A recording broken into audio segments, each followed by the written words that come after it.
Hey guys, what's going on? It's your average YouTuber, Unstoppable9426, and in this episode of the Bloodborne walkthrough, this will not be a video on how to defeat a boss or a notable NPC hunter. This video will actually be showing you how to acquire the Blood Rock from the Nightmare Mensis. I know a lot of people struggle and can't find this thing, so hopefully the purpose of this video will be to explain how to do it. So what you're going to do first is you have to get on this elevator and jump into a window. This window is not an easy jump whatsoever. My recommendation for it is get completely naked. Get rid of all your stuff.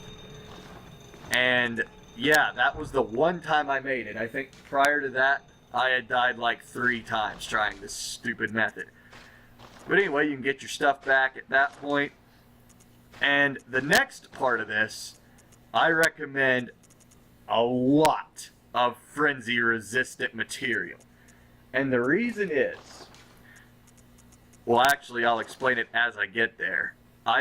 This character didn't acquire the entirety of the Graveguard set. I missed the mask.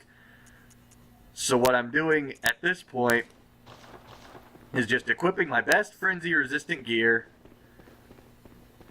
And yes, don't forget the chest. That, I believe, contains yellow backbones. Inflicted organ, okay. Now here, you will encounter winter lanterns. And this is why I recommend you bring frenzy. Sedatives and a lot of frenzy-resistant gear. Now the thing that I figured out with winter lanterns, how to defeat them, if you can pull off the visceral attack, when your frenzy meter is like right there about to go off, and it actually goes off in the middle of your visceral, you will take no damage, solely because of the iframes within the visceral attack sequence. So if you're having trouble getting through the winter lanterns, that's one option. Wait to pull off the visceral as the frenzy goes off. Now, if you just don't want to fight them, period, you can run through this area. It's not that bad as long as you have the sedatives on you, but I prefer, again, to kill the winter lanterns solely because they drop some grade A fantastic gems for where you're at in the game at this point. Along the way, there's also another little batch of goodies here. You can always pick them up. Especially that right there, that droplet is one of the best in the entire main game. I believe there's something here. Other than that, that's what I was doing at this point, was just looking around, making sure I didn't miss anything. So anyway, you'll continue from here, and you'll enter another room. Yep, still looking. You'll enter this room, and it will contain some nightmare apostles with human faces. I mean, you fought them at this point already, so you just need to kill them. Either that, or you can run right through the middle of this area, and you'll be A-okay. But again, as you see here, I'm just taking my time to kill all of the apostles, solely because, one, they're worth blood echoes that I can take and use to either level up or upgrade my weapons later, and sometimes they'll drop quicksilver bullets, which, again, just as handy. Now, after you get out of here, there's obviously one door. Now, there will be a hole in the ground in this room right here. Do not fall into that hole yet.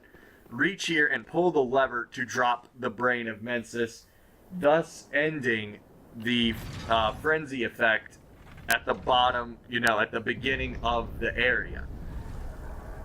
And let me tell you what, the entirety of the Nightmare Mensis now just became a whole lot easier, and it became a great spot to grind for blood echoes, with the brain out of the way.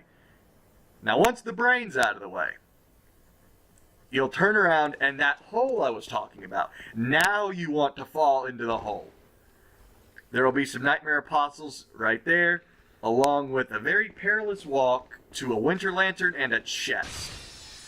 That chest contains a useful item called the choir bell, which I am going to pick it up in this gameplay footage, and I will explain what it does at that moment in time. Now what I'm doing here is trying to get this winter lantern to go away so it not completely blocking my one way to get there. But as you're going to see, I believe I'm going to get impatient, and I'm just going to run like hell over there. Carefully, but I am going to do it. Yep, see, it's out of my way somewhat. So what I'm going to do at this point is miss a parry, failure, and then I'm going to try to get another one. Again, Winter Lanterns can very easily be parried because they basically have one attack. It's that attack where they grab you and then eat you. Now right here I healed the full because I was hoping that I was going to frenzy, so I didn't need to waste that sedative, but for some reason I didn't frenzy. Now that again is the choir bell. The choir bell is a very unique item that if you have summons with you and you use it, it will heal them and cure them of any afflictions. Very useful if you're summoning, if you're with a group and you know you're fighting a boss and someone's like, oh man, I ran out of blood vials. And you can use that at the cost of some Quicksilver bullets to heal them. It's a marvelous device. But then again, I wouldn't know. I don't summon like ever. Not for a boss fight, not for nothing. But anyway, that's the only item to note in here. Now if you look down, that's actually the area, I believe, where you fought Mikolash, or one of them. It's the bridge. I'm not entirely certain. Now this is the area where the Blood Rock is. But what I like to do, there's a crap ton of items on this bridge. I like to go collect them all, and then after all of that, I will get the Blood Rock. As you can see, it's just a bunch of Great One's wisdoms. I mean, they're useful if you like to have that high insight count. But for me, what I'm going to end up doing, and it's the thing I always like to do in every playthrough, by the time I beat Murgo's Wet Nurse, I hope to have over 60 insight. That way I go to the Bath Messengers, Insight Messengers, buy a Blood Rock, and I have 3 at the end of the game. Now that door right there, if you go in down to that other room when you fight Mikolash, and you obtain the Iron Door Key, this is where you use it. And this also opens up a very, very nice shortcut. As a matter of fact, I actually didn't know it existed until after I made this piece of footage.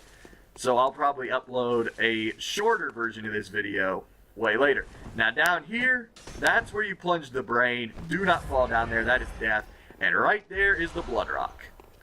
Well, ladies and gentlemen, hope you guys enjoyed the episode. Like and subscribe to stay tuned to the rest of the walkthroughs. And other than that, y'all have a great day.